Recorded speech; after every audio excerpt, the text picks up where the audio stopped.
ভারতের মাটিতে অর্থাৎ এই বিশাল ভারতবর্ষে ইসলামের আগমন কোনো সাধারণ ঘটনা ছিল না। এটি কোনো রূপকথার গল্প নয়, বরং এটি ছিল এক মহাকাব্যিক সংগ্রাম, অসীম ত্যাগ আর ধৈর্যের এক বাস্তব ইতিহাস। সাগরের গর্জন আর সময়ের ধুলোবালি পেরিয়ে সত্যের আলো নিয়ে যারা এসেছিলেন, তাদের পথ কুসুমাস্তীর্ণ ছিল না। শুরুটা হয়েছিল তরবারি দিয়ে নয়, চরিত্র দিয়ে। ইসলামের ভোরের দিকে আরব ব্যবসায়ীরা যখন ভারতের উপকূলে নোঙর ফেলতেন, তারা সঙ্গে করে আনতেন শুধু পণ্য নয়, বরং এক নতুন জীবন দর্শন। তাদের সততা, তাদের আমানতদারিতা এবং তাদের চরিত্রের মাধুর্য ছিল চুম্বকের মতো। মানুষ ব্যবসা করতে এসে খুঁজে পেত এক নতুন বিশ্বাসকে। তারা দেখত এই বিদেশিরা কথা দিয়ে কথা রাখে, ওজনে কম দেয় না।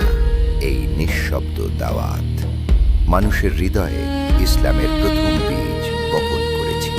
কিন্তু সময় যত গড়িয়েছে, পথ ততই কণ্টকাকীর্ণ হয়েছে।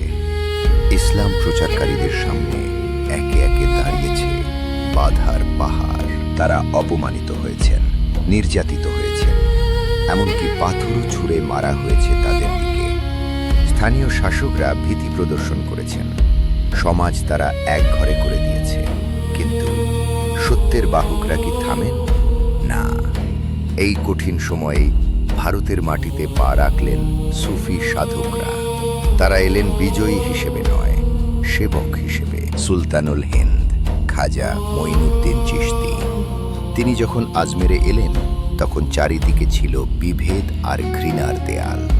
তিনি রাজপ্রাসাদে গেলেন না, তিনি মিশে গেলেন ধুলোমাখা সাধারণ মানুষের ভিড়ে।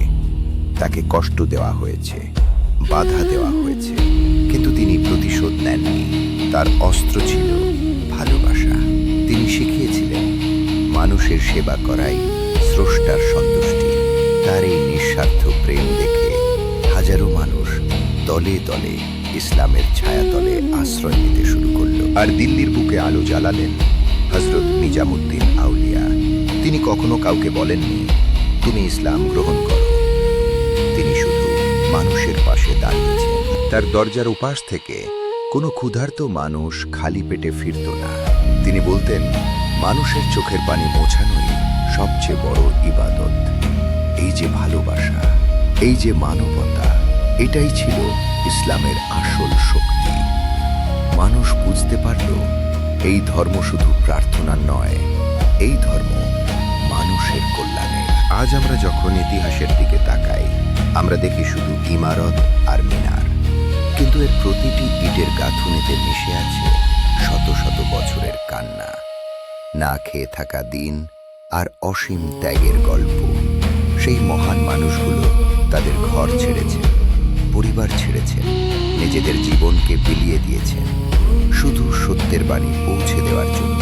তারা আমাদের শিখিয়ে গেছেন, দাওয়াত মানে শুধু কথা বলা নয়, দাওয়াত মানে নিজের জীবন দিয়ে উদাহরণ তৈরি করা। তরবারি দিয়ে রাজ্য জয় করা যায়, কিন্তু হৃদয় জয় করতে হলে প্রয়োজন ধৈর্য, ত্যাগ আর ভালোবাসা। ভারতের মাটিতে ইসলাম প্রচারের এই গল্প তাই এক অনন্ত সংগ্রামের গল্প, যা আজও ইতিহাসের পাতায় স্বর্ণাক্ষরে লেখা রয়েছে।